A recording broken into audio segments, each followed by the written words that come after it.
quiero presentar a las disertantes y a los especialistas que nos van a acompañar muy amablemente en la discusión de casos. Paula Secato es especialista en biotecnología y es analista genética de la plataforma de genética médica de Heritas. Por otro lado, Ivana Canonero es médica pediatra y genetista y es asesora del área de genética médica también de Heritas.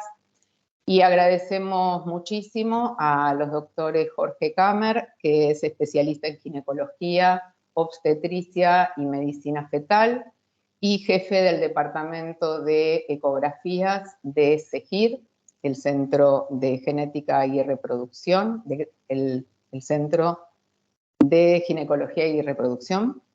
Y también el doctor Juan Lungui, que también es ginecólogo, obstetra, y es especialista en medicina fetal y desarrolla su actividad en Santa Fe. Les pedimos a todos los que están participando que tengan los micrófonos deshabilitados por el momento, mientras dure la exposición, y que nos vayan pasando las consultas que les vayan surgiendo por el globito que está arriba, que es el globito de chat, las vamos recibiendo y luego vamos a contestarlas. Así que bueno, muchísimas gracias y le doy la palabra a Paula, que va a compartir pantalla y va a comenzar con la charla. Les vamos a pedir algunas cosas para que participen durante la charla con nosotros, así que somos unos cuantos, esperamos tener tantas respuestas como participantes. Así que bueno, muchísimas gracias. Bueno, muy buenas tardes a todos. Muchas gracias, Laura, por la presentación inicial. Como bien Laura decía, vamos a ser un poco interactivos en la charla del día de hoy.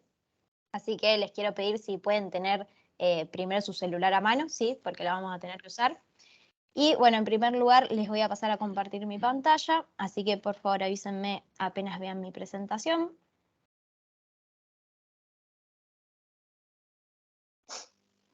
La vemos, yo la veo.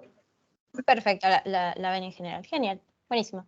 Entonces sí, ahora vamos a comenzar y como bien Laura me presentó, yo soy Paula Secato, soy licenciada en biotecnología y analista de la plataforma de genética médica. Y hoy vamos a hablar un poco de la implementación del test prenatal no invasivo, lo cual conocemos como NIPT, y que en nuestro laboratorio lo apodamos como visión, ¿sí? Y al principio vamos a empezar a hablar un poco de cuáles son en general las bases de la tecnología, de forma resumida, y luego sí vamos a pasar bien acerca de la temática puntual de esta charla. Entonces, sabemos que NIPT es un método de screening, ¿sí? No es un método invasivo, el cual nos permite detectar de forma temprana y con una altísima tasa de sensibilidad y especificidad aneuploidías cromosómicas fetales, y que en nuestro laboratorio se puede llevar a partir de la semana 9 de embarazo y durante todo el embarazo, y que lo más importante es que se trata de un método no invasivo, ya que se realiza a partir de una muestra de sangre materna, ¿sí? Por lo cual no conlleva ningún riesgo ni para la madre ni para el feto.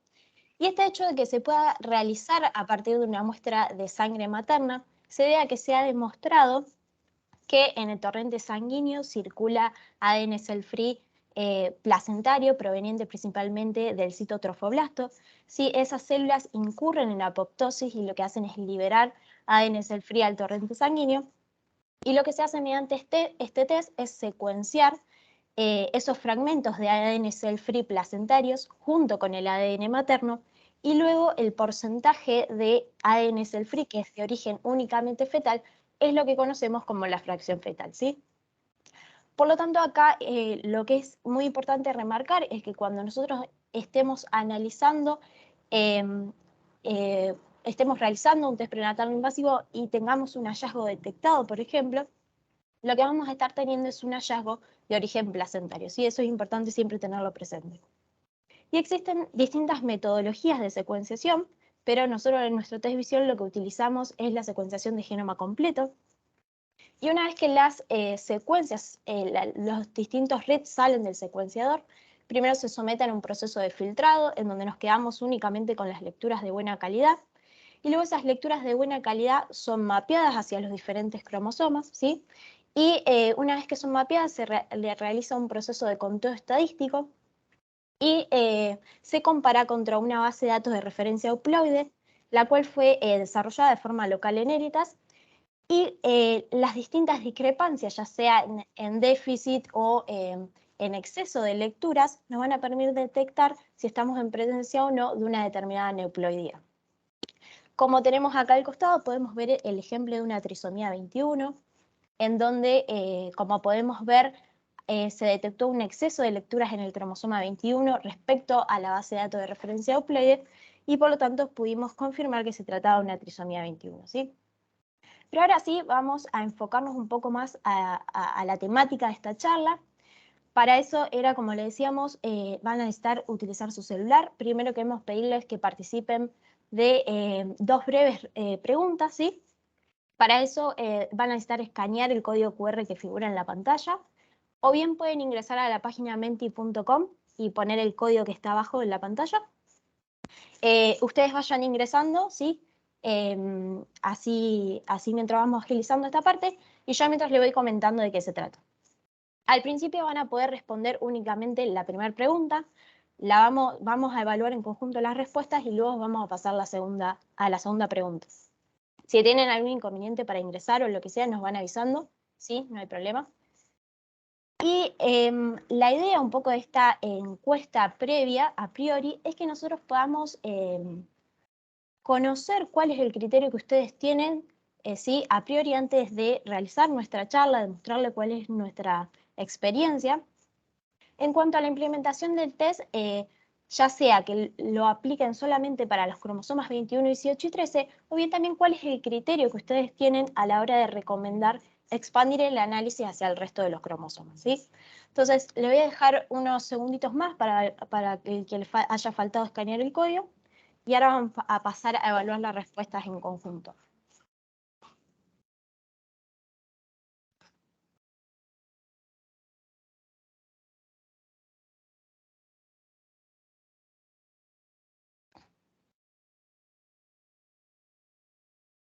Bien, voy a ir ingresando.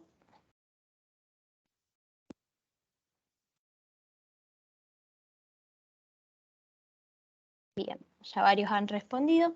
Si a alguno le falta ingresar todavía, no se preocupe que acá arriba todavía tiene el código, puede seguirlo haciendo, ¿sí?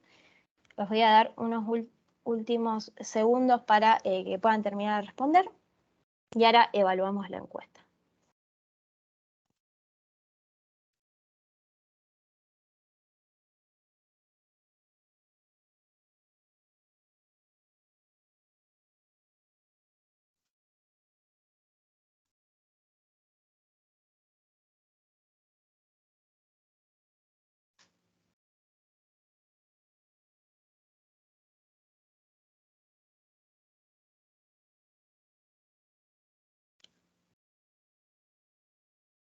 Bien, bueno, vemos que ya la mayoría ha votado, y vemos que la mayoría seleccionó que frente a tomar la decisión de qué recomendar a una paciente para la realización del test prenatal no invasivo, la mayoría ha seleccionado NIPT ampliado únicamente para todas las pacientes con riesgo alto, ¿sí? Pero a su vez vemos que hay una distribución de criterios, ¿sí? Si bien la mayoría ha votado eso, al día de hoy existen distintos criterios a la hora de realizar esta recomendación. Ahora sí vamos a pasar a la segunda pregunta. Ustedes ya pueden comenzar a votar, ¿sí? Les voy a dar 30 segundos para que puedan comenzar a votar. Y esta segunda pregunta está destinada a evaluar cuál es el criterio que ustedes tienen a la hora de recomendar el análisis de CNVs o variaciones en el número de copia por medio de la tecnología de NIPT, ¿sí? Entonces, unos 30 segundos y evaluamos las respuestas.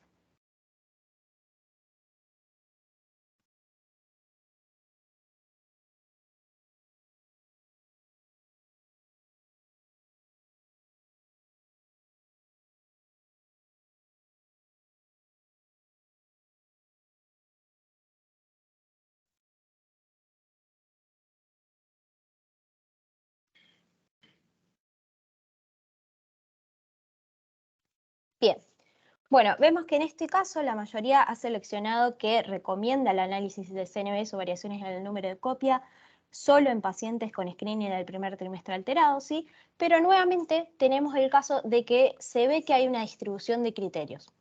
Entonces ahora sí vamos a volver de nuevo a nuestra diapositiva inicial. Un segundo, ahí estamos. Y la idea de esta breve encuesta era poder demostrarles justamente lo que vimos, que al día de hoy existen diferentes criterios en cuanto a la hora de si se debe recomendar o no ampliar el test NIPT hacia el resto de los cromosomas, y que este ha sido un debate que en verdad se viene generando desde los inicios del test prenatal no invasivo, ¿sí? Existen diferentes estudios y papers en los cuales en algunos se demuestra que debe ser utilizado únicamente e implementado únicamente para la detección de las principales trisomías, otros en los que evalúan cuáles son los criterios que deben ser tenidos en cuenta para ampliar el screening hacia el resto de los cromosomas, y también otros que evalúan de si debe ser utilizado o no para la detección de variaciones en el número de copia. Pero bien, lo que sí se sabe, y es cierto al día de hoy, está bien demostrado, es que la tasa de detección mediante NIPT para la detección de las principales trisomías, las trisomías 21, 18 y 13, es mayor respecto al screening combinado del primer trimestre, y que la tasa de falsos positivos es menor respecto al screening combinado del primer trimestre. Y si vemos la distribución de anomalías cromosómicas respecto al total de los casos detectados, vemos que la mayor proporción las representan las trisomías 21, 18 y 13, que era lo de esperar, pero también vemos que las variaciones las alteraciones en el resto de los cromosomas representan un porcentaje de relevancia clínica, aunque su prevalencia en la población es menor, ¿sí?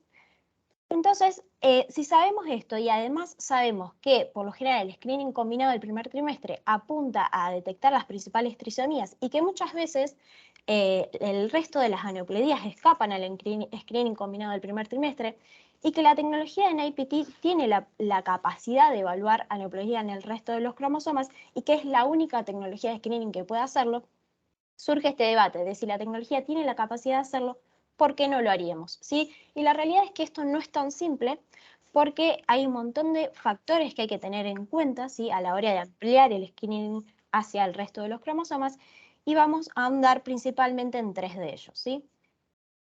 En primer lugar, lo que siempre tenemos que tener en cuenta son cuáles son las estadísticas del test, es decir, la sensibilidad, la especificidad, el valor predictivo positivo y el valor predictivo negativo. Por otro lado, tener en cuenta cuáles son las causas biológicas que influyen en la condición que yo esté testeando y que puedan llevar a que me aumente la tasa de falsos positivos. Y por otro lado, algo sumamente importante, tener en cuenta cuáles son las guías y recomendaciones internacionales que existen al día de hoy para la implementación del test prenatal. Entonces vamos primero a basarnos en las estadísticas del test. Sabemos que la sensibilidad es el número de casos verdaderos positivos sobre el total de los casos que se reportaron con la neuploidía, y que la especificidad es el número de casos verdaderos negativos sobre el total de casos que se reportaron sin la neuploidía, ¿sí? Y que estos dos parámetros son parámetros específicos del test, ¿sí? Son parámetros que deben ser calculados cuando uno pone a punto su test, ¿sí? Y que nos van a definir la robustez del mismo. Pero por otro lado tenemos el valor predictivo positivo y el valor predictivo negativo, en donde el valor predictivo positivo es el número de casos verdaderos positivos, ¿sí?, sobre el total de los casos que fueron reportados como positivos, es decir, teniendo en cuenta además los casos de falsos positivos. Pero en este punto vemos que el valor predictivo positivo, además de depender de la sensibilidad y de la especificidad del test, también va a depender de la prevalencia en la que se encuentre la condición que yo esté testeando en esa población. ¿Y por qué? Porque vemos que a una prevalencia alta de esa condición en la población va a ser mayor el número de casos verdaderos positivos, y por lo tanto va a ser mayor el valor predictivo positivo, ¿sí? Y esto lo podemos ver en un simple ejemplo, cuando por ejemplo analizamos cómo aumenta el valor predictivo positivo para la trisomía 21 en función de la edad materna en nuestro test visión, ¿sí?, con la sensibilidad y especificidad que tiene nuestro test visión. Y resulta lógico, dado que, como bien sabemos, a mayor edad gestacional, mayor va a ser el riesgo para trisomía 21, y por lo tanto, a mayor prevalencia, mayor el valor predictivo positivo. Y luego, entonces, como decíamos, el valor predictivo positivo y el valor predictivo negativo van a depender de la sensibilidad y la especificidad del test, pero además también de la prevalencia en la que se encuentra en esa población. Por lo tanto, si volvemos a la gráfica inicial, ¿sí?, donde teníamos la distribución de las anomalías cromosómicas en el total de los casos detectados, veíamos que las aneuploidías en el resto de los cromosomas, si bien tienen una prevalencia baja, representan un porcentaje de relevancia clínica. Pero al tener esta prevalencia baja, lo que nos lleva es a que tengamos un menor valor predictivo positivo y por lo tanto tenemos que considerar, cuando ampliamos el screening hacia el resto de los cromosomas, podemos tener una mayor tasa de falsos positivos. Bien, y ahora sí vamos a pasar al segundo factor que habíamos hablado que teníamos que tener en cuenta, y son las causas biológicas que pueden afectar en la condición que nosotros estemos testeando y que pueden llevarnos a un aumento de la tasa de falsos positivos. Y acá es importante volver a recordar de cuál era la base de nuestro test prenatal no invasivo. Nosotros tenemos que tener siempre en mente de que estamos realizando una secuenciación de ADN cell-free proveniente principalmente del citotorfoblasto, ¿sí? Y que por lo tanto, ante casos de mosaicismo, podemos tener discrepancias fetoplacentarias, principalmente cuando analizamos anomalías en el resto de los cromosomas, ¿sí? Y que eso puede llevarnos a un aumento de la tasa de falsos positivos. Además, tenemos que tener en cuenta que puede haber situaciones en las que se den gemelos reabsorbidos, es decir, el embarazo comienza siendo gemelar, luego uno de los fetos se detiene, y ese gemelo que se detiene sigue liberando ADN cell-free al torrente sanguíneo. Al día de hoy no se sabe bien específicamente hasta qué momento ese ADN cell-free sigue interfiriendo en la detección de NIPT, pero la realidad es que puede interferir y que también puede aumentar la tasa de falsos positivos. Además, también tenemos que considerar que puede haber situaciones de mosaicismos maternos, y también que la madre tenga alguna enfermedad, como por ejemplo algún tipo de cáncer, en donde las células tumorales que incurren en apoptosis liberan ADN cell-free al torrente sanguíneo, y que ese ADN cell-free también interfiera en la detección de NIPT y que aumente la tasa de falsos positivos. Bien, entonces ahora sí vamos a pasar al último y tercer factor clave que siempre tenemos que considerar, que son los principales guías y lineamientos que existen y que se han ido creando a lo largo de toda la historia de NIPT, en donde un hecho clave ocurrió en el 2013, en donde el Colegio Americano de Genética Médica y Genómica, el cual, según sus siglas en inglés lo conocemos como ACMG, incorporó al test prenatal no invasivo en el cribado prenatal, ¿sí? Y en ese momento ellos lo que salen a recomendar en base a un montón de pruebas en cuanto al análisis de las ventajas y desventajas del test, acerca también de sus limitaciones, ellos salen a recomendar que el test prenatal no invasivo debe ser ofrecido como el test de mayor sensibilidad y especificidad para el análisis de las principales trisomías, pero únicamente para las pacientes de alto riesgo, ¿sí? En ese momento solo lo recomendaban para las pacientes de alto riesgo. Que obviamente no reemplaza el screening bioquímico del primer trimestre ni al examen ecográfico, sino que siempre deben ser utilizados en conjunto, y que obviamente se le debe informar a todas las pacientes cuáles son las limitaciones del test, y por eso recomiendan incluir el asesoramiento tanto pre como post test. Sí, luego en el 2016, sacan una segunda guía de recomendaciones, ¿sí?, en base a mayor experiencia y mayores pruebas que ya habían realizado. Y entonces en el 2016 ellos sí ya salen a recomendar que se le debe informar a todas las pacientes que NIPT es la opción de screening más sensible para la detección de las principales trisomías, y que si bien la tecnología tiene la capacidad de analizar aneuploidías en el resto de los cromosomas, aneuploidía en los cromosomas sexuales y variaciones en el número de copias, ellos no lo recomiendan debido a que, como vimos, puede aumentar la tasa de falsos positivos y además a que el asesoramiento genético es mucho más complejo. Obviamente, ante un caso indeterminado o ante un caso detectado, siempre recomiendan proceder hacia prueba invasiva diagnóstica, es decir, utilizar el test como método de screening, que es lo que realmente es, y no utilizarlo como un método diagnóstico.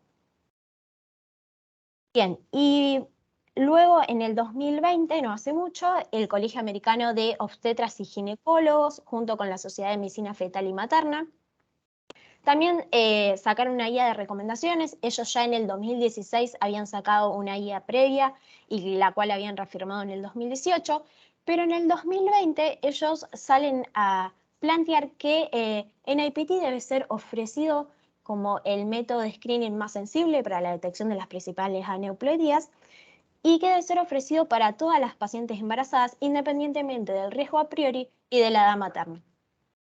¿Y a qué se debe este cambio en cuanto a quién debe estar dirigido el test? O sea, en un primer momento se pensaba que debía estar dirigido únicamente a las pacientes de alto riesgo y luego se cambió hacia todas las embarazadas, ¿sí? Y se debió que, tanto como lo que se demuestra en el paper que tenemos abajo, como a varios estudios previos, que se había visto que el valor predictivo positivo para las principales trisomías era menor en las pacientes de bajo riesgo respecto al valor predictivo positivo en las pacientes de alto riesgo, lo cual esto tiene sentido por lo mismo que veníamos hablando de la prevalencia, la relación entre la prevalencia y el valor predictivo positivo, pero que este valor predictivo positivo luego vieron que era incluso mayor que el obtenido por el screening combinado del primer trimestre y que por lo tanto la tasa de falsos positivos era menor. Es decir, que debía ser igualmente ofrecido para todas las embarazadas independientemente del riesgo y de la edad materna. Sí. Entonces, bien, ahora sí, una vez evaluados cuáles son los criterios que nosotros tenemos que tener en cuenta a la hora de ampliar el screening hacia el resto de los cromosomas, le voy a pasar a mostrar un poco cuál fue nuestra experiencia, ¿sí?, en el análisis de trisomías raras, y lo voy a hacer a través de una serie de casos clínicos relevantes. En primer lugar, acá tenemos una representación de todos los casos que hemos tenido y analizado mediante nuestro test Visión.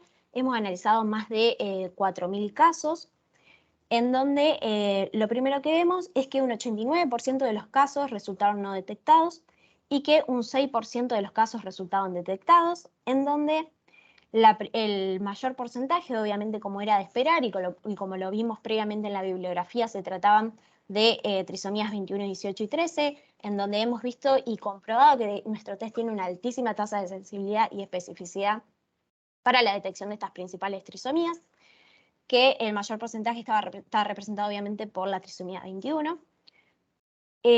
También hemos tenido un 8% de monosomías X, y dado que, como vimos, nuestro test Visión se basa en la secuenciación de genoma completo, también hemos podido evaluar el resto de los cromosomas y hemos tenido un 12% de trisomías en el resto de los cromosomas, en donde esto representa 27 casos, ¿sí?, en donde el mayor porcentaje está dado por las trisomías 22.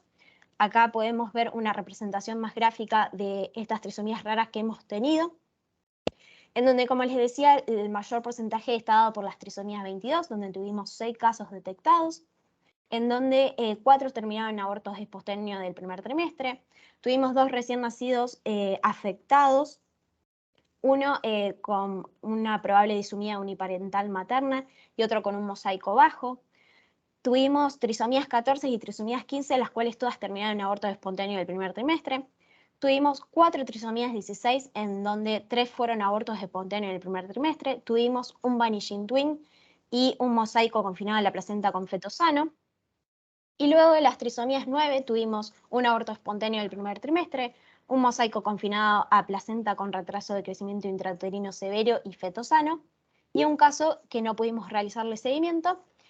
Y por último tuvimos trisomías 7, 2 casos, uno que terminó con un aborto y el otro lamentablemente no lo pudimos hacer seguimiento.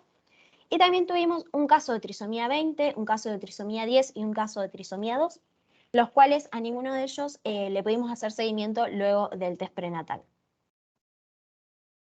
Entonces, volviendo a la trisomía 22, que es el mayor porcentaje de casos que nosotros tuvimos, es importante que nosotros podamos analizar este cromosoma mediante la tecnología de visión, dado que la trisomía 22 completa es la segunda causa de abortos espontáneos y que es poco frecuente detectarlas en recién nacidos vivos debido a que produce malformaciones graves, pero también tenemos que tener en cuenta que las trisomías 22 pueden ocurrir en mosaico, que cuando ocurren generan una clínica solapante con la trisomía 22 completa, pero con un relativo mejor pronóstico, obviamente dependiendo del porcentaje de mosaicismo en el que se encuentre, y cuando se expresa a nivel prenatal, por lo general lo encontramos con un screening alterado, con una free beta elevada y una papa baja. Puede haber presencia de translucencia nucal aumentada o no, y retraso de crecimiento intrauterino. Perdón. Entonces, cuando nosotros tenemos una paciente con estas condiciones, por lo general uno lo que tiende a sospechar que está en presencia de una trisomía 21, ¿sí? Entonces hay que ser muy cautelosos porque puede ser que en verdad estemos frente a una trisomía 22 y luego cuando a la paciente se le realiza, por ejemplo, un screening prenatal, ¿sí? Un NIPT o bien una prueba invasiva diagnóstica, podemos terminar revelando que se trataba de una trisomía 22. Dentro de los casos que tuvimos de trisomías 22 detectadas, primero nosotros lo que utilizamos para poner a punto nuestro test fueron 3 casos, ¿sí? En donde eran 3 casos los cuales ya tenían realizada una prueba invasiva diagnóstica por medio de cariotipo de biopsia de vellosidad corial, en la cual ya se le había visto la presencia de la trisomía 22, y que estos 3 casos, en cuanto al screening ecográfico del primer trimestre y screening bioquímico, demostraron una free beta elevada, una papa baja y una translucencia nucal elevada, que como veíamos son los rasgos característicos en los por lo general se presenta la trisomía 22. Y además, algunos de ellos presentaron hueso nasal hipoplásico, arteria umbilical única, hendidura labio-alveolo-palatina bilateral, ¿sí? Y entonces lo que hicimos nosotros fue, teníamos estas 3 pacientes que ya tenían realizada la prueba invasiva diagnóstica y lo que hicimos fue obtener una muestra de sangre de estas pacientes para evaluar si teníamos la capacidad de detectar la trisomía 22 por nuestro test. Y pudimos detectar la trisomía 22 sin ningún tipo de inconveniente en los 3 casos. Y luego 2 de ellos terminaron en una muerte fetal intrauterina en el tercer trimestre, pero un tercer caso, el cual es sumamente relevante, continuó hasta el nacimiento, nació a las 36 semanas de edad gestacional, con dismorfia, genitales ambiguos, un CIP pequeño, y cuando se le realiza el cariotipo en el nacimiento, el mismo da normal, 46XX, y por lo tanto se tiene una sospecha de disomía uniparental materna, por lo cual le queda pendiente este estudio, ¿sí? Luego tenemos el cromosoma 16, el cual también es sumamente importante poder analizarlo mediante la tecnología de NIPT.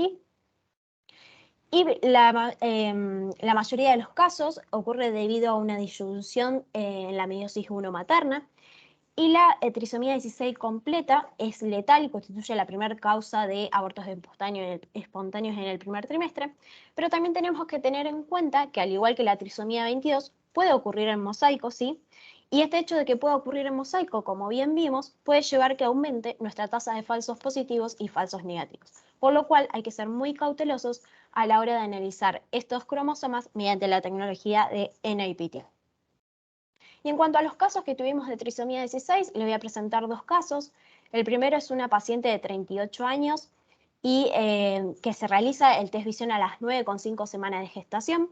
En esta paciente nosotros lo que veíamos y observamos fue una cantidad de lecturas en exceso a lo largo de todo el cromosoma 16 respecto a la base de datos de referencia euploide, pero lo que veíamos es que esta cantidad de lecturas en exceso no era totalmente uniforme a lo largo de todo el cromosoma, por lo cual, y que además nuestros scores se ubicaban en el rango de sospechado, por lo cual lo que hicimos fue informar una trisomía 16 sospechada.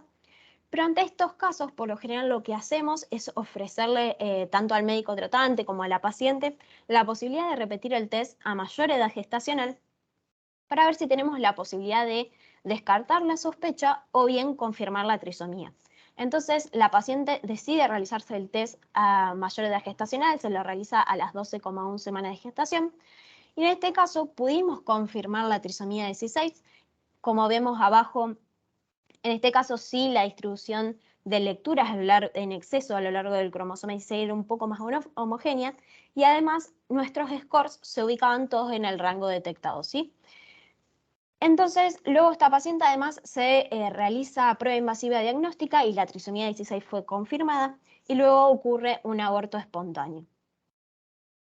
El segundo caso que tenía para mostrarle acerca de una trisomía 16 se trata de una paciente de 37 años, la cual en el examen ecográfico de las 7,4 semanas de gestación se observó la presencia de un gemelo reabsorbido, es decir, que el embarazo comenzó siendo gemelar y luego uno de los embarazos se detuvo. Y luego la paciente se realiza el test visión a las 10,6 semanas de gestación y nosotros lo que observamos fue la presencia de una trisomía 16 detectada. Entonces, ante estas situaciones, lo que uno tiende a sospechar o a pensar en primer lugar es que esa trisomía 16 fue la causa de la detención espontánea de uno de los fetos, pero, y que es lo más probable, ¿sí? Pero la realidad es que nosotros no podemos confirmarlo mediante esta tecnología, sino que lo ideal sería poder repetir el test a mayor edad gestacional y ver si la trisomía 16 se deja de observar, como fue lo que ocurrió en este paper que le mencionamos abajo, que fue un caso que encontramos en la bibliografía y que fue muy similar, en donde ellos lo que hicieron fue repetir el test luego de las 6 semanas, ¿sí? de la primera toma de muestra, y en ese momento sí ya se dejaba de observar la trisomía 16. Bien, y ahora vamos a hablar un poco acerca de las microdeleciones, CNVs o variaciones en el número de copias. Y lo primero que nos tenemos que preguntar es cuáles son las causas que nos llevan a que nosotros querramos analizar las CNVs mediante la tecnología de NIPT, ¿sí? Y esto se debe a que cuando ocurren, las consecuencias por lo general son graves en el feto, ¿sí? La mayoría se presentan de nuevo y que muchas veces escapan al screening ecográfico y por lo tanto no son diagnosticadas. Y que no sean diagnosticadas nos lleva a que no podamos, por ejemplo, hacer una programación del tratamiento del paciente que tiene dicha afección.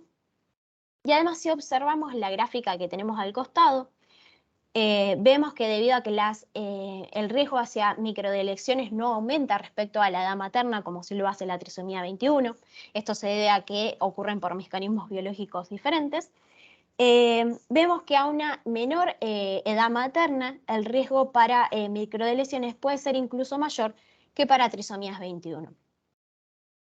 Y luego acá en la parte baja de la pantalla vemos cuáles son las principales CNVs o variaciones en el número de copias ofrecidas mediante nuestro test visión, pero puede ser que también podamos detectar e informar CNVs mayores a 10 megabases siempre y cuando tengan una correlación clínica, ¿sí? Siempre y cuando, eso es muy importante, que siempre tengan una correlación clínica, sea con un hallazgo ecográfico o un hallazgo en el screening combinado del primer trimestre. Y dentro, pero por otro lado, digamos, ¿cuál es el inconveniente de analizar las CNVs o variaciones en el número de copia mediante esta tecnología? Es que, como vimos previamente, su prevalencia en la población es baja, ¿sí? Y esto lleva a que su valor predictivo positivo también sea bajo, y que, como les decía, si nosotros no tenemos una correlación clínica, ya sea con un screening ecográfico, puede llevarnos a que la tasa de falso positivo sea alta y que por lo tanto aumente el número de pruebas invasivas diagnósticas realizadas de forma innecesaria. Y en cuanto a los casos de CNVs detectadas que tuvimos inconfirmadas, en primer lugar les quiero mostrar un caso que se trató de una paciente de 36 años, ¿sí? En la cual en la ecografía morfológica de las 22 semanas de gestación se observó hueso nasal hipoplásico, no se observó cámara gástrica, presentaba pilectasia renal bilateral y el eje cardíaco impresionado horizontalizado. Se decide realizar visión a la misma edad gestacional y lo que pudimos detectar fue la presencia de una microdeleción en la región 4P16.3, la cual correspondía al síndrome de Wolf, ¿sí? Y que debido al valor en el cual se encontraba nuestro score, pudimos definir que se trataba de una microdeleción de origen fetal. Y luego a esta paciente se realiza prueba invasiva diagnóstica en líquido amniótico y se confirma la microdeleción, ¿sí? Y luego, lamentablemente, si bien el feto avanza hacia el nacimiento, debido a complicaciones con el COVID-19, termina falleciendo en el nacimiento. El segundo caso que tengo para mostrarles de variación en el número de copias, se trata de un caso que nosotros lo utilizamos también a modo de validación de nuestro test, que se trataba de una paciente de 33 años, la cual tenía un screening alterado del primer trimestre y una cardiopatía congénita en scan fetal con macrocefalia. Y les decía que se trataba de una puesta a punto de nuestro test para evaluar si teníamos la capacidad de detectarla, debido a que esta paciente ya tenía realizado un cariotipio en líquido amniótico a las 26 semanas de gestación, en el cual se observó la presencia de material adicional, material extra en el extremo del brazo largo del cromosoma 1, y que debido a las limitaciones de esa tecnología no se podía definir el origen, digamos, de ese material extra. Por lo tanto, lo que decidimos fue obtener una muestra de sangre de la paciente y realizarle el test visión a las 34 semanas de gestación, y lo que pudimos confirmar fue la presencia de una duplicación en el extremo del brazo largo del cromosoma 1 de aproximadamente 13,4 megabases. Sí. Bien, y como veníamos hablando, debido a que ampliar el screening hacia la detección de variación en el número de copias no puede llevar a un aumento de la tasa de falsos positivos, debido a que su valor predictivo positivo es bajo. También la realidad es que tuvimos casos de CNVs detectadas que fueron falsos positivos, ¿sí? Estos dos casos que tengo para mostrarles, el primero se trata de una paciente de 40 años, la cual se realizó el test a las 10 semanas de gestación. Nosotros lo que informamos fue la presencia de una microdeleción en el brazo largo del cromosoma 10. Y en el segundo caso teníamos una paciente de 38 años, la cual se realizó el test a las 12,3 semanas de gestación, y que lo que reportamos fue una microdeleción en el brazo largo del cromosoma 7. Y en estos ambos casos, si bien nosotros cuando la informamos y cuando la analizamos, se veían bien ambas microdeleciones, tanto por el método principal como por el método soporte, luego cuando se realizaron array en líquido amniótico para prueba confirmatoria, los mismos resultaron normales, ¿sí? Entonces, algo importante a remarcar de estos dos casos es volver a la importancia que tiene poder correlacionar los hallazgos clínicos, ya sea un hallazgo ecográfico o un screening combinado del primer trimestre, con los detectados mediante el test en IPT, y que en estos dos casos, al tratarse de pacientes que se realizaron el test a bajas semanas de gestación, uno a las 10 semanas y el otro a las 12,3 semanas de gestación, no pudimos realizar esa correlación clínica y por lo tanto ambos casos terminaron en falsos positivos. Bien, a modo de conclusión, ¿sí? Me gustaría que podamos englobar cuáles son las principales ventajas y desventajas que tiene realizar el test visión cuando se realiza únicamente en los cromosomas 21, 18 y 13, y cuáles son estos criterios que entonces teníamos que tener en cuenta, ¿sí?, a la hora de pensar en expandir el análisis hacia el resto de los cromosomas. Entonces, como bien vimos, cuando analizamos únicamente los cromosomas 21, 18 y 13, sabemos que es poco probable que haya discrepancias fetoplacentarias, que debido a que la prevalencia de estas trisomías es más alta en la población, su valor predictivo positivo también es más alto, y que por lo tanto la tasa de falsos positivos es menor, y es por esto que está recomendado por ACMG como el método de screening primordial para el análisis de las principales trisomías, con la mayor tasa de sensibilidad y especificidad, ¿sí?, y que incluso debe ser recomendado para todas las embarazadas independientemente del riesgo de la edad materna. Y por último, muy bien sabemos y además tenemos experiencia y hemos comprobado que el análisis de estas principales trisomías mediante NIPT disminuye el número de pruebas invasivas diagnósticas, que en verdad es uno de los principales objetivos que tiene el test prenatal no invasivo. Pero bien, cuando pensamos en ampliar el screening hacia el resto de los cromosomas, tenemos que plantearnos de que es muy importante poder analizar el resto de los cromosomas mediante esta tecnología, porque como bien dijimos, muchas veces estas condiciones escapan al screening combinado del primer trimestre y por lo tanto no serían diagnosticadas, pero sí tenemos que tener en cuenta que puedan ocurrir discrepancias fetoplacentarias que, debido a que su prevalencia es menor en la población, los valores predictivos positivos van a ser bajos, y por lo tanto es por eso que ACMG no recomienda ampliar el screening hacia el resto de los cromosomas, y además también porque debido, digamos, a que la tasa de falsos positivos va a ser mayor, y además también a que el asesoramiento genético es mucho más complejo. Y además, como a diferencia de lo que ocurría cuando analizábamos las trisomías 21, 18 y 13, en este caso te lleva a que se aumenten el número de pruebas invasivas diagnósticas, lo cual es algo totalmente desaconsejado para este test. Entonces, bien, hasta acá llegaríamos a la primera parte de la presentación, ¿sí? A la primera parte del webinar del día de hoy. En primer lugar, les quiero agradecer por haberse conectado y estar presentes esta tarde. Y además también no quiero dejar de agradecer a todo el gran equipo multidisciplinario de Eritas que trabaja a diario, día a día en el test Visión, ¿sí? Y por último les queremos pedir nuevamente que tengan cerca su celular y que si pueden escanear este código QR que tenemos en pantalla, es una breve encuesta que a nosotros nos va a ser muy útil, ¿sí? Se los dejo un minutito en pantalla mientras le comento qué es lo que sigue. Igual si no la pueden escanear ahora, no se hagan ningún problema, que también se la vamos a enviar, le vamos a enviar el link por mail, ¿sí? Por ahí si quieren responderla más tranquilo después. Y luego lo que vamos a tener ahora es un espacio de debate dirigido por la doctora Ivana Canonero, quien es nuestra asesora genética de Eritas, ¿sí? La cual va a estar hablando acerca de la importancia del asesoramiento genético, tanto pre como post-test, junto con dos médicos invitados que tenemos en el día de hoy, como bien Laura mencionó previamente, que es el doctor Juan José Lungui y el doctor Jorge Hammer. Así que Ivana, te paso la palabra y... Gracias. Bueno, muchas gracias, Paula. ¿Ahí se escucha? ¿Me escuchan? ¿Me oyen? Sí. ¿Sí? Bueno, Sí. Bueno, muchas gracias, Paula.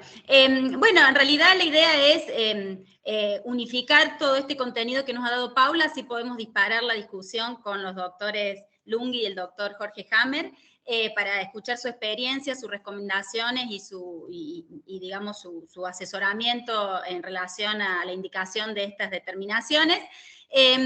Todos sabemos que al usar esta tecnología de genoma completo, tenemos posibilidad de ver todas las aneuploidías y evaluar todos los cromosomas, ¿sí? Hoy sabemos que el test tiene un rendimiento altísimo para el cromosoma 21, 18 y 13 y tenemos vasta experiencia en las indicaciones y en el rendimiento del test para evaluar el cromosoma 21, 18 y 13. Sabemos que el Colegio Americano de Ginecología y Genética recomienda fuertemente este test como la prueba más sensible y más específica para evaluar las aneuploidías más frecuentes, y de hecho en la encuesta claramente todos indicaron que ante el riesgo alto y independientemente del riesgo, tenemos que evaluar los cromosomas 21, 18 y 13, pero la realidad también es que el porcentaje mayor que marcaron en la encuesta, un 43%, de todos los que estamos conectados acá, indicaron que aplicarían en IPT ampliado para los pacientes de alto riesgo y un 25% en IPT ampliado para todas las pacientes. Entonces, esta indicación, ¿a raíz de qué aparece? Aparece a raíz de que sabemos que esta tecnología tiene un altísimo rendimiento para ver otras aneuploidías, y en nuestra experiencia, lo que habló Paula, de 27 casos de aneuploidías raras de otras trisomías, hemos identificado que en el 66% de los casos de estas aneuploidías raras hemos tenido abortos espontáneos, en un 15% hemos tenido retraso de crecimiento intrauterino, aproximadamente en un 8% hemos tenido fetos afectados en mosaicos o por disomía uniparental, y un 12% de casos que desconocemos cuál fue la evolución. Entonces, ante evidencia de que estas otras aneuploidías pueden tener un efecto fetoplacentario y determinar un determinado pronóstico en el embarazo, surge la complejidad del asesoramiento, porque sabemos que hoy nuestras pacientes son muy exigentes, uno debe informarle a las pacientes que es posible identificar estas aneuploidías, pero también debemos asesorarlas acerca de las limitaciones en la interpretación y la correlación clínica que podemos tener en estos casos. Por eso es muy importante escuchar la experiencia del doctor Hammer y del doctor Lungi de a qué pacientes debemos indicarle el NIPT ampliado hacia otros cromosomas y cuáles son las controversias, lógicamente, del asesoramiento y del diagnóstico. Y por otro lado, en relación a las microdelesiones, tenemos de 4 microdelesiones que hemos reportado, 2 de ellas que se confirmaron por prueba invasiva con hallazgos ecográficos y que fueron confirmadas y detectadas por NIPT en el segundo o en el tercer trimestre con altas fracciones fetales, y tenemos 2 casos falsos positivos, es decir, un 50% de falsos positivos de embarazos muy precoces con bajas fracciones fetales, donde el test lo detecta perfectamente, pero no es un resultado real. Entonces, ante esto es muy importante porque en la encuesta el porcentaje mayor indicaba que habitualmente indicamos en el consultorio evaluar microdelesiones por el test no invasivo solo cuando hay un screening del primer trimestre aumentado, seguido por hallazgos ecográficos y también seguido por alteraciones familiares o antecedentes familiares de un rearreglo estructural, por ejemplo. ¿Sí? Entonces, es muy importante tener en cuenta estas indicaciones, en donde hoy sabemos que el test de ADN fetal permite evaluar las aneuploidías del 21, el 18 y el 13, otras aneuploidías que pueden tener un compromiso fetoplacentario donde el asesoramiento se complejiza mucho más porque puede ser un mosaico confinado a la placenta con feto sano, puede haber un retraso de crecimiento intrauterino, puede haber una gesta detenida y puede haber un niño sano con un compromiso placentario que lo lleve a un RCIU y un parto prematuro, y podemos tener disomías uniparentales por rescate de esa trisomía placentaria. Y por otro lado, la presencia de microdelesiones, donde sabemos que el valor predictivo positivo aumenta con hallazgos ecográficos, pero que también podemos detectarlos en embarazos de 9-10 semanas y no podemos correlacionarlo con la ecografía hasta tener signos ecográficos o un array o un FISH prenatal. ¿Sí? Entonces, ante este panorama, es muy importante que podamos asesorar a nuestros pacientes, explicarles las limitaciones, explicarles lo complejo que puede ser este asesoramiento y la interpretación, y que la paciente decida hacia dónde quiere avanzar, guiada por toda la información que nosotros le brindamos. Así que bueno, lo que nos interesa es darle lugar al doctor Jorge Hammer y al doctor Juan Lungi para que ellos nos comenten sus recomendaciones para estas indicaciones, su experiencia y en qué situaciones consideran avanzar hacia el estudio ampliado hacia otros cromosomas y hacia las microdelesiones en sus pacientes. Hola, ¿cómo va? Permiso, Juan. Las canas me llevan a hablar un minuto primero. Okay. El problema es cómo les va a todas ustedes. Este tema lo hemos charlado con Ivana también anteriormente. La paciente viene a un asesoramiento pretest, ya decidió a qué panel quiere realizar. ¿Por qué? Porque la información que tienen las pacientes es del boca a boca con otra paciente y decide, voy a hacer lo más completo porque creo que es el mejor, y el obstetra le informa también por otro lado, hacete el más completo porque es el mejor. Y uno cuando quiere asesorar a la paciente informándole fundamentalmente los datos de resultados estadísticos, valores predictivos positivo y negativo, y la paciente entiende el concepto de lo que es el valor predictivo positivo y negativo, no solamente con NIPT, sino con el screening de primer trimestre que hacemos todo el tiempo en consultorio, la paciente lo entiende y a pesar de que lo entiende, decide realizar estudio de genoma completo. ¿Por qué? Porque el asesoramiento del básico, la información básica del obstetra, así la lleva a hacer ese estudio. Es verdad que el estudio de los RATs es un estudio muy complejo, no técnicamente, porque técnicamente ustedes lo hacen siempre, porque es de bajo costo. Cuando hacemos 21, 18 y 13, el resto de los RATs es bajo costo, a pesar de que son bastante megabases, y si uno quisiera reducir el número de megabases, el costo aumentaría, pero es un problema posteriormente en el asesoramiento post-test. Primero, porque sabemos que los falsos positivos son más altos, y segundo, porque cuando nosotros estamos viendo que el embarazo se detuvo o una restricción de crecimiento muy importante, y a veces técnicamente la prueba invasiva es difícil, una restricción importante porque no tengo líquido, por ejemplo, o la placenta es una placenta fea ecográficamente, uno creo que es el momento indicado cuando la paciente ha hecho otro tipo de screening o un panel básico en el primer trimestre, realizar la evaluación de una posible trisomía rara. En los huevos muertos y retenidos, y de hecho ustedes hacen ese estudio también, yo creo que es indicación de NIPT, y creo que la NIPT a veces es mucho más fuerte que el estudio de biopsia corial, porque muchas veces biopsias coriales, cuando son muy tempranos los embarazos, fracasan, y entonces la NIPT, a pesar de que pueda tener baja fracción fetal, Paula, no has mencionado en ningún momento el término fracción fetal en RATs también, y creo que hay que mencionarlo, y también diferente edad gestacional. Creo que el NIPT ahí es útil. Pero claro, la paciente ya deja de ser de bajo riesgo para convertirse en una paciente de alto riesgo. ¿Por qué? Porque tengo un antecedente clínico, que el antecedente clínico del chico está creciendo muy mal, el feto está creciendo muy mal, o la paciente estamos en presencia de un aborto, de un huevo muerto y retenido, y entonces pasa de ser paciente de bajo riesgo a ser una paciente de alto riesgo, y realmente yo creo que puede haber indicación para hacer RATs. Es verdad también que no solamente el American College of Obstetrics and Gynecology, sino ISUOC, todas prenatal diagnosis, todas no recomiendan hacer RATs, porque todavía no hay valores y estudios estadísticos donde digan que el valor predictivo es bueno, tanto el positivo es bueno. Sí, ustedes tienen que informar que el valor predictivo es negativo, y es un dato muy importante. Cuando uno hace todo el genoma completo, también es muy alto. Y ese dato, es decir, que si el resultado me da normal, lo más probable es que el feto sea normal.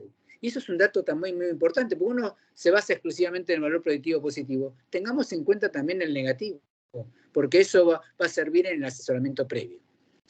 Con respecto pero yo, a pesar de que uno estudia, y a pesar de que uno se forma, y a pesar de todo esto, la paciente ya viene con una idea. Y la idea es hacer genoma completo. Y uno no la va a sacar de esa idea. Y eso, a lo largo desde el 2013, que estamos derivando muestras nosotros, y tenemos más de 7.000 muestras derivadas, el asesoramiento nuestro frente a las pacientes a veces se ve opacado por la información que tiene, o porque leyó en internet, o porque se lo dijo su amiga, o que el obstetra le dijo hacete el completo también, que es mejor. Yo creo que va a ser muy útil.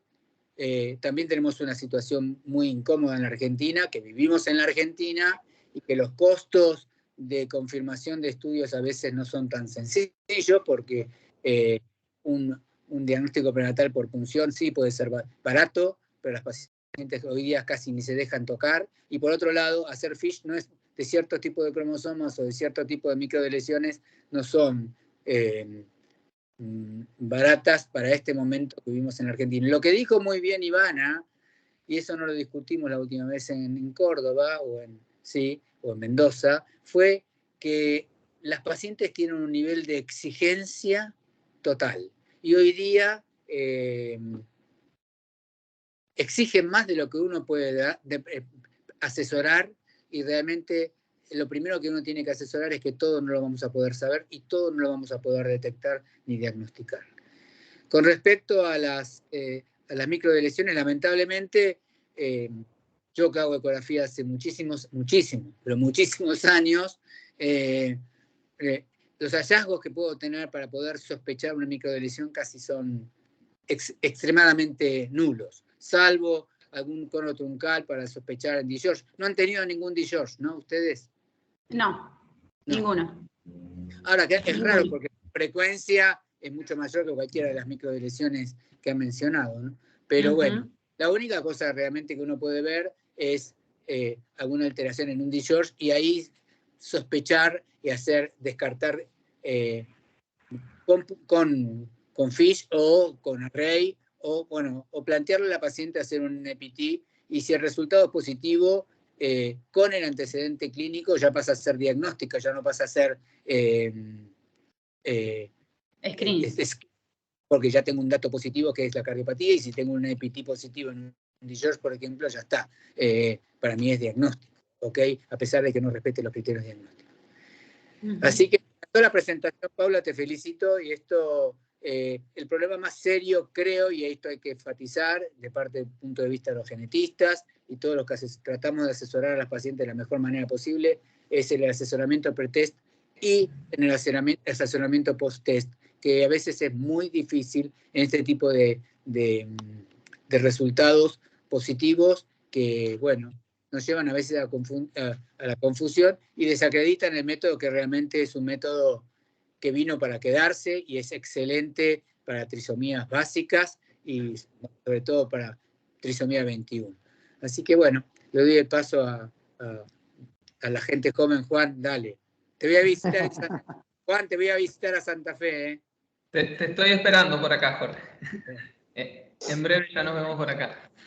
Bueno, hemos cambiado de ecógrafo y acá en la institución hemos cambiado de ecógrafo y Juan tiene mucha plata, el santafesino tiene mucha plata y el ecógrafo primero, ¿ok?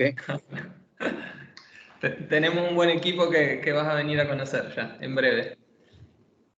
Bueno, antes que nada, felicitar por la presentación y muchas gracias por la invitación. No sé si la pregunta bien en la encuesta se interpretó correctamente o no, pero quería aclarar una cosa, porque se dijo en la encuesta, creo que la mayoría votó que NIPT, ¿se escucha bien, cierto? Sí. Sí. Que NIPT se aconseja en pacientes principalmente con alto riesgo. Bueno, como bien dijeron en la presentación, hoy NIPT es la recomendación y el mejor screening que hay para lo que es trisomía 21, 18 y 13, no hay ninguna discusión. La tasa de detección, la sensibilidad es extremadamente alta, la tasa de falsos positivos es extremadamente baja para lo que son las trisomías más frecuentes. El único freno que tiene NIPT para hacerlo a nivel poblacional es el costo. De hecho, ciertos países que no tienen problema de costo ya lo hacen a toda la población. O sea que la respuesta para esa pregunta, si hacer NIPT en alto riesgo o bajo riesgo, es si el costo no es un problema, NIPT es la mejor forma de screening. ¿Sí? Perdón, Jorge. Pero a pesar de eso, países importantes como Bélgica o Dinamarca y Holanda, hay un trabajo que ha hecho Katy Vilardo de Holanda, que a pesar de que ofrecen NIPT a toda la población, a veces la población no quiere método de screening y directamente quiere método de diagnóstico, a pesar de que lo tienen gratis, ¿ok? Sí, sí, sí. Bueno, y un tema muy puntual, o sea, la pregunta de toda la charla, que es si genoma completo o solo trisomías más frecuentes, no está resuelta. En realidad hoy las sociedades científicas te dicen que a nivel poblacional la NIPT es para trisomías 21, 18 y 13, pero bien dice, como decía Jorge, las pacientes ya vienen con la idea de hacerse el estudio completo, porque además suena mejor, te dicen, ¿querés el básico o el completo? Suena mejor hacerme completo, y más si sale lo mismo. Y es muy difícil y lleva mucho tiempo asesorar. Es muy complejo también el después, el que hacemos con ese resultado, porque si detectamos una microdeleción en semana 9 o 10, en general tenemos que esperar hasta semana 16 si quiere hacerse efectivamente en líquido amniótico la confirmación.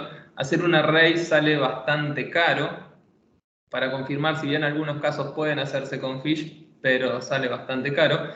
Y Está muy bueno lo que mencionaba Jorge también de saber el valor predictivo negativo, que es extremadamente alto en NIPT, aunque no lo tenemos todavía del todo claro cuál es el valor predictivo negativo en micro de lesiones, eso del todo no está.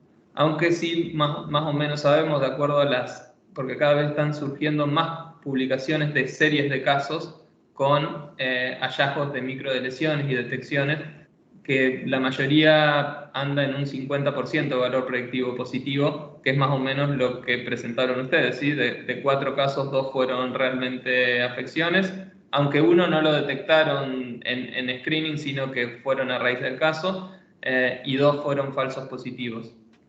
Entonces, se plantea además muy complejo, porque además hay ciertos síndromes que si nosotros tenemos una ecografía con un feto afectado y tenemos detectamos una microdeleción o una microduplicación, bueno, es bastante probable que ese feto tenga el síndrome. Pero hay casos que no, que el feto es absolutamente normal, se encuentra una microdeleción y supongamos, se hace una confirmación, se confirma que el feto tiene la afección, pero estudiamos a los padres, alguno de los padres tiene también la mutación y es algún síndrome que no tenga una penetrancia del 100%. Supongamos tiene una penetrancia, se asocia a retraso mental, pero con una penetrancia de un 5%. Entonces, se hace realmente complejo el manejo. Y eso es algo que me parece que es el freno principal que pone a que las sociedades científicas digan también que no se diga de hacer de entrada microdeleciones y microduplicaciones en toda la población. Y no es que se diga en pacientes de alto riesgo, pero por ahí pacientes que vienen de alto riesgo, que por ahí hay pacientes que, por ejemplo, tienen trombofilias y están sumamente negadas a hacerse una punción, y se detecta algún hallazgo ecográfico. Bueno, antes de decir, bueno, no hacemos nada, estudiamos con eso y después vemos si hay alguna confirmación o no.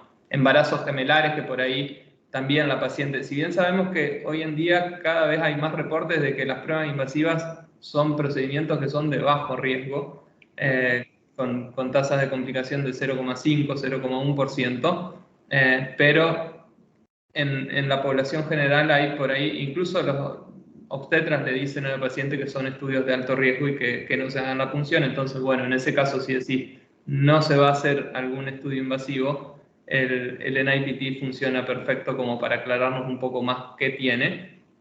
Y también hay ciertos hallazgos sutiles, por ejemplo, que nos hagan sospechar un discharge y que en esos casos por ahí podría funcionarnos bien usar el valor predictivo negativo. Por ejemplo, vemos un feto que es todo normal y que tiene un arco aórtico derecho y decimos, puede no tener nada, que es lo más probable, puede tener una microdeleción, vemos y si el resultado es negativo nos va a estar no descartando porque no sabemos realmente cuál es el valor predictivo negativo, pero sabemos que sería poco probable que ese feto porte un discharge. Perfecto. ¿Y cómo ven ustedes la posibilidad de una reapertura? Por ejemplo, hacemos el estudio inicialmente a la semana 10 para 21, 18 y 13, está todo bien, screening del primer trimestre normal, y después en el scan fetal, semana 20, 22, aparece una cardiopatía o aparece una malformación, entonces decimos, bueno, lo que habíamos visto está normal y ahora podemos ampliar y ver otros cromosomas y ver microdelesiones. El estudio ya está hecho y se hace un nuevo reporte sin cargo, más allá del costo. Pero eso es lo que especialmente contigo, Ivana. Claro, sí. Estamos a trabajar juntos, que ya llevamos, ¿cuánto, Laura? Más de un año, ¿no? Sí. Sí, más de un año. Sí, desde octubre de 2020.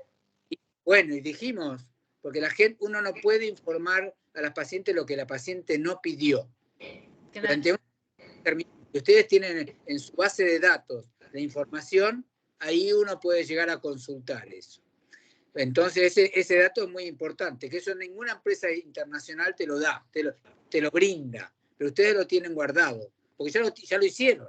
Entonces, para el clínico que tiene un hallazgo ecográfico en semana 21, 22, cuando hacemos el scan o el scan temprano, ahí uno puede llegar a enganchar la información que tiene anteriormente. Y una de las cosas que dijo y mencionó Juan es, ustedes tienen la capacidad hoy día de estudiar cómo se encuentra cromosómicamente un embarazo chico por un huevo muerto y retenido.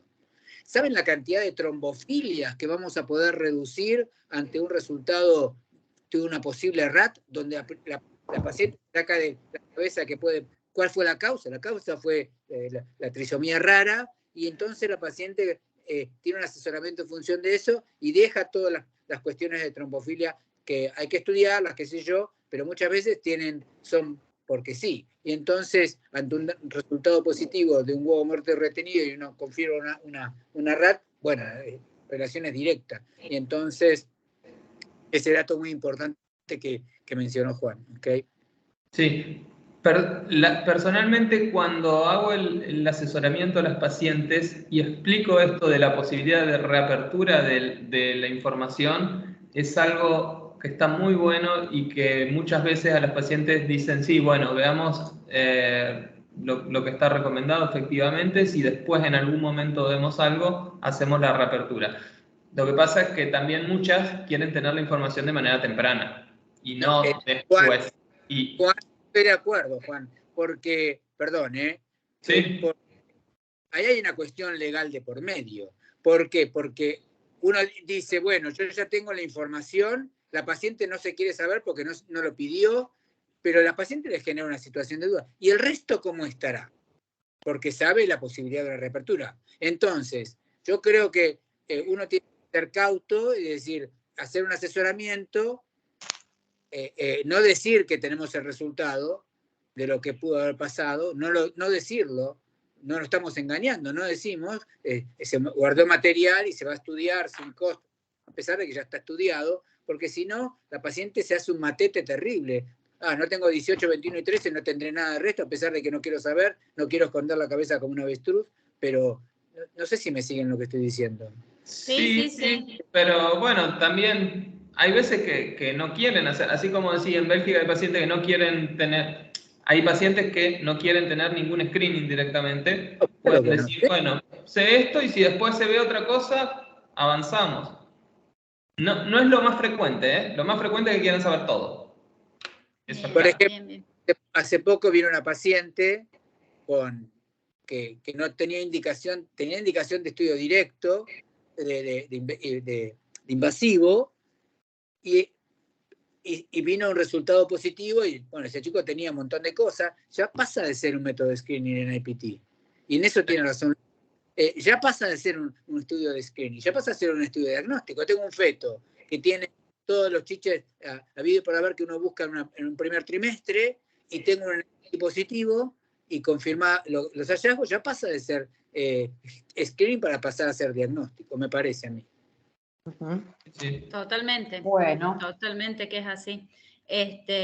Sí. E incluso, por ejemplo, cuando se va a avanzar a la prueba invasiva para definir si vamos a ir al cariotipo o al array, es muy importante también ver toda la información, ¿no? Porque si a lo mejor vemos un cariotipo y estamos viendo una microdeleción, no lo vamos a ver. Entonces es importante muchas veces ver todo para definir, bueno, qué técnica invasiva vamos a aplicar en esa biopsia corial o en ese líquido amniótico.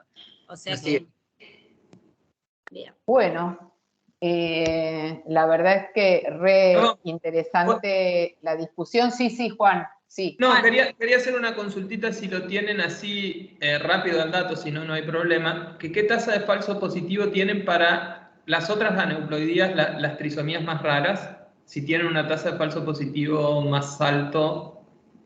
Tenemos un 12% de casos que no tenemos seguimiento, y es un porcentaje alto el de la discrepancia. En realidad, o sea, el mosaico es confinado a la placenta. Las que no son mosaico confinado a la placenta habitualmente son gesta detenida, abortos del primer trimestre. Pero tenemos un porcentaje importante que son confinados a la placenta, pero que muchas veces esos embarazos se terminan perdiendo igual. Pero no tenemos un porcentaje, hay un 12% que desconocemos la evolución, pero será alrededor del 10% o del 8%, podrían ser falsos positivos, pero lo desconocemos. Déjame hacer una pregunta, Ivana, porque esta pregunta que yo voy a hacer, no sé si se hace. A mí, hablando entre nosotros con el grupo de amigos que tenemos siempre, un falso positivo puede ser un falso positivo, la paciente complicada va a ser una punción, ok, ¿Qué tasa han tenido falsos negativos? Falso negativo tuvimos uno solo en trisomía 21, el único falso negativo, asociado a una translocación 21-21 que está descrito como el único falso negativo descrito en la bibliografía, 9 casos en el mundo, en donde es una anomalía que se produce a nivel del citotrofoblasto, entonces, perdón, del mesénquima, entonces no se libera a nivel del ADN libre, entonces no lo detecta ninguna plataforma de NIPT. Es rarísima la ocurrencia, pero tuvimos un caso donde nació el bebé con una trisomía 21, tenía una screening con un riesgo intermedio y un test de ADN fetal normal.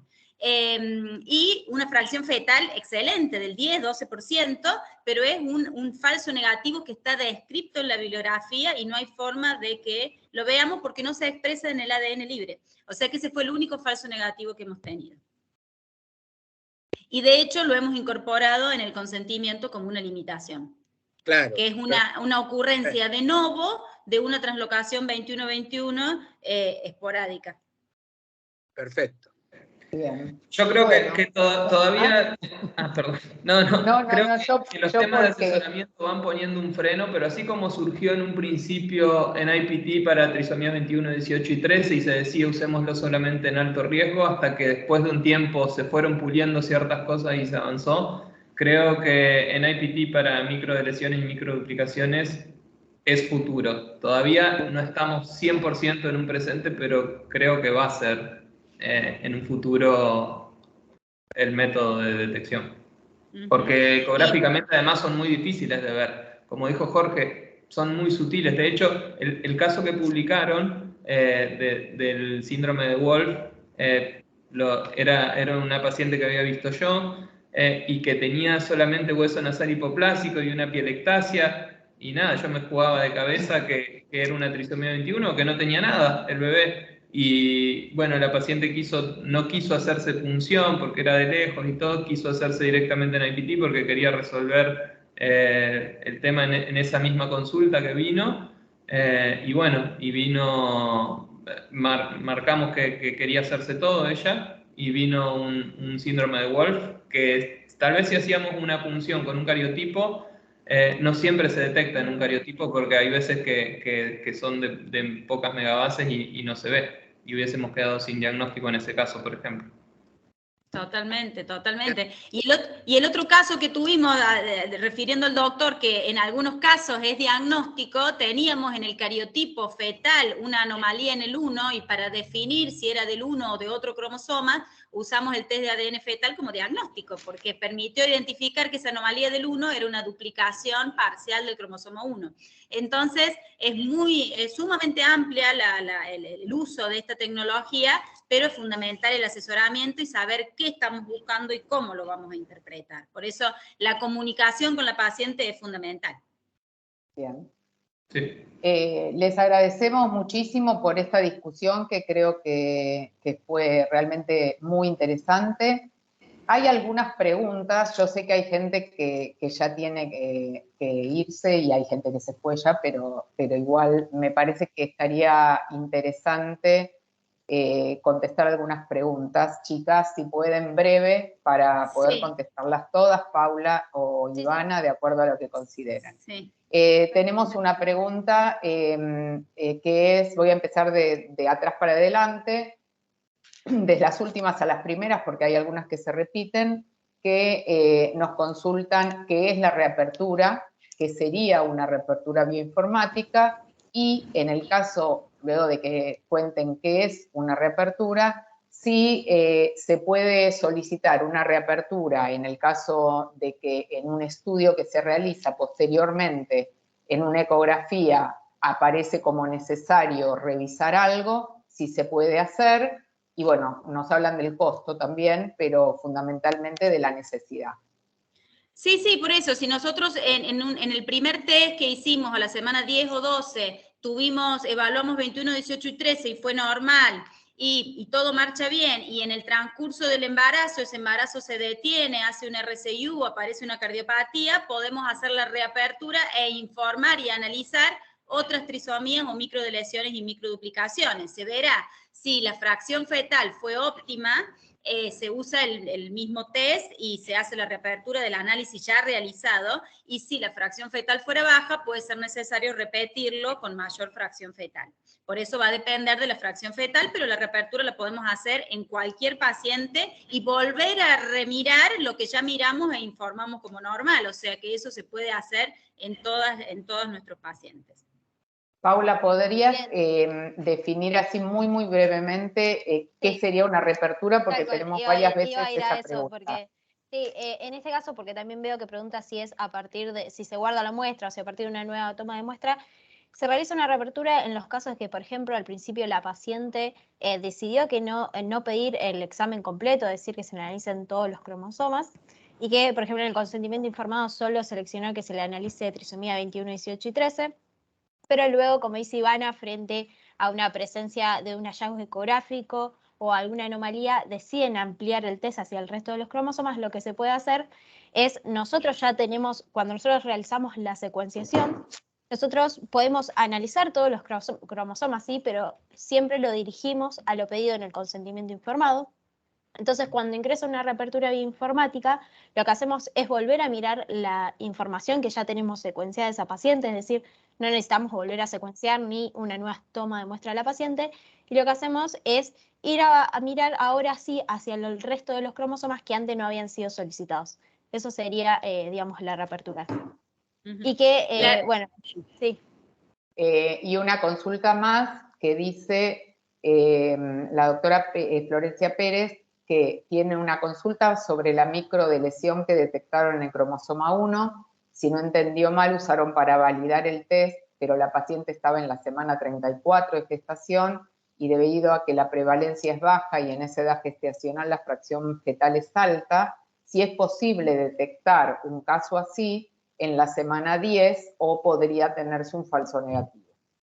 Exactamente, o sea, esto es totalmente dependiente de la fracción fetal, como explicó el doctor Hammer, ¿sí? Si nosotros tenemos una alta fracción fetal a la semana 10, podemos ver con altísima resolución. Si tenemos a la semana 30 una baja fracción fetal, puede que no lo estemos viendo correctamente.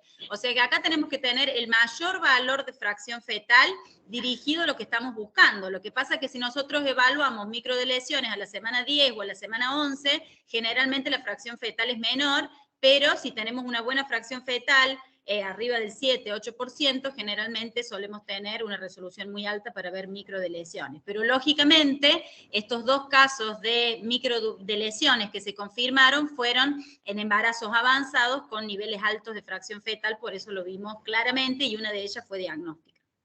Bien. Pero sí, depende de la fracción fetal. Y después nos preguntaban al principio qué diferencia hay en la tasa de falsos positivos en el screening prenatal del primer trimestre y en IPT. Sí, respecto a lo teórico, digamos, la tasa de falsos positivos del screening combinado del primer trimestre, lo teórico es de aproximadamente el 5%, y mediante NIPT es mucho más bajo, de aproximadamente el 0,1%. Pero, doctor Hammer. Pero lo que tiene que uno asesorar cuando hace un screening de primer trimestre es que el valor predictivo positivo en un screening de primer trimestre es muy bajo. ¿Ok? El negativo es muy alto. El negativo es muy alto. Es decir, que ese screening de primer trimestre te da muy bien, muy bajo riesgo, probablemente el chico no tenga nada. Pero el positivo tiene un valor predictivo positivo muy bajo. Eso es la diferencia más importante con el APT. El APT tiene un valor predictivo positivo muy alto para baja y alto riesgo y para bajo riesgo. Eso ya está aceptado y está dicho y está estudiado, pero bueno, esa es la diferencia. ¿Ok? Bien. Bien. Bueno, la doctora Lomónaco la vamos a contactar luego para ver algunas dudas que tiene, que son más de utilidad del test y de envío de muestras y de tiempos de respuesta. Eso nosotros la llamamos y le respondemos. Y lo mismo a la doctora Liliana Alba.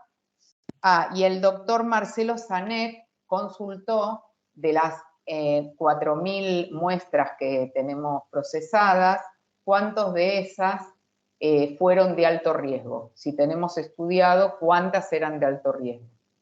Sí, la gran mayoría eran de alto riesgo y nosotros hemos identificado neuploidías principalmente en alto riesgo, pero muchas en bajo riesgo, ¿sí? Porque eran pacientes de 9, 10 semanas, y vimos que en relación al alto y al bajo riesgo disminuyó el número de procedimientos invasivos en un 84%, ¿sí? Por eso hemos detectado casos positivos tanto en el bajo como en alto riesgo, pero la gran mayoría de nuestros pacientes son de alto riesgo, por eso tenemos tantas aneuploidías confirmadas.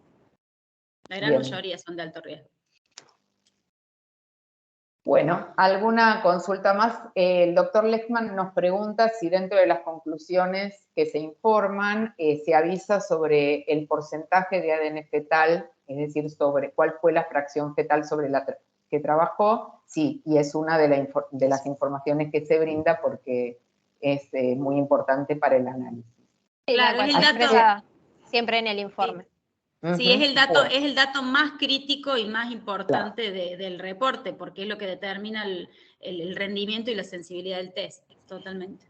Y perdón, una aclaración, que siempre hay que correlacionar el resultado del NIPT con la ecografía, porque es extremadamente baja la tasa de falso positivo comparando con cualquier otro método, pero existe, ¿sí? Hay falsos positivos también, entonces siempre hay que corroborar lo que tenemos en el test con lo que vemos en la ecografía, porque independientemente de la edad materna y del riesgo basal de la paciente, un resultado puede llegar a ser un falso positivo si tenemos una ecografía normal.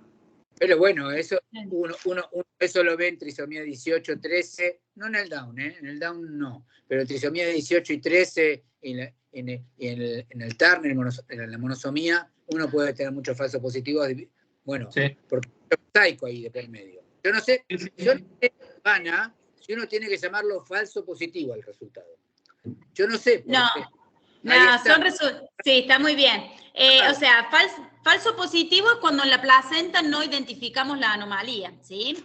Cuando está presente en la placenta y el feto no lo tiene, hablamos de resultados discordantes. Perfecto, ese término es muy bueno, ¿ok? Claro, y ese resultado discordante puede asociarse a una RCIU, a un embarazo detenido, a una mala evolución del embarazo, a una preeclampsia, ¿sí? O un mosaico. O un mosaico, exactamente, o un mosaico, pero no necesariamente es un falso positivo. El test lo detecta, la anomalía está, pero el feto puede no tenerla. Sí, por eso la mejor confirmación no es tanto biopsia corial, que nos va a estar mostrando lo mismo que el test, sino el líquido amniótico. El líquido amniótico, exactamente. El test prenatal se dice no invasivo, muchas veces se le llama no invasivo de ADN fetal, pero en realidad es ADN placentario. Y puede haber discordancia, la mayoría de las veces concuerda el ADN del feto y el ADN de la placenta, pero hay veces que hay discordancias. Y una muy buena ecografía. La mejor. Mientras más marcadores ecográficos, mejor. Para nosotros es fundamental a la hora de definir qué reportar. Microdelecciones tenemos siempre. Eso es algo que tienen que saber todos. Microdelecciones hay siempre. Entonces, nosotros necesitamos todos los elementos que nos permitan definir si a esa microdelección la vamos a reportar o no. Entonces, mientras más completa la ecografía y mientras más datos clínicos, es más importante. Una de las preguntas que hace acá la doctora Riera de Paraguay es cómo descartar las causas biológicas y disminuir el riesgo de falsos positivos. Por eso en el consentimiento informado pedimos todos los datos maternos posibles, antecedentes de cáncer, de trasplante, de tratamientos, de translocaciones, de patologías maternas, porque eso determina cómo vamos a interpretar los resultados. Si la madre tiene una anomalía cromosómica, si tiene un mosaico, si tuvo abortos, todo eso es fundamental, no contraindica la realización del test, pero nos permite identificar patologías maternas que pueden implicar un resultado normal. Y otra cosa que hay que tener en cuenta, Ivana, y yo me despido porque si no me matan en casa, estoy en el consultorio, es hoy día la transferencia de mosaicos después de PGT. Entonces, y ese dato ustedes también lo tienen que tener en cuenta. Entonces, totalmente. Cuando uno averigua los antecedentes clínicos y esto resultó de un in vitro, bueno, el resultado del mosaico tiene que figurar en la información previa para ustedes. Claro, exactamente. El tamaño de la anomalía y el porcentaje del mosaico es fundamental. Está perfecto. Excelente. Bueno, muy bien. La verdad es que muchísimas gracias a todos los que asistieron, a todos los que participaron de las charlas. Muchas gracias, doctor Hammer. Muchas gracias, doctor Lunghi. Y bueno, a todos los que nos escucharon les agradecemos un montón. Les voy a pasar un mail al que pueden consultarnos cosas que les hayan quedado dudas y que no hemos podido desarrollar en este webinar, pero estamos siempre atentos a este mail, así que cualquier cosa, ahora sí, de cómo se retiran las muestras, de toma de muestra, de tiempo para el resultado, de costos, de más información sobre microlesiones, etcétera, a ese mail nos pueden contactar. Y por otro lado, sí les pedimos con mucho cariño que nos devuelvan la encuesta, porque para nosotros es fundamental saber cómo les ha resultado la charla para hacer mejoras. Los vamos a mantener al tanto de próximas charlas y desde ya les agradecemos muchísimo la presencia. Chau a todas. Buenas noches, muchas gracias. Muchas gracias.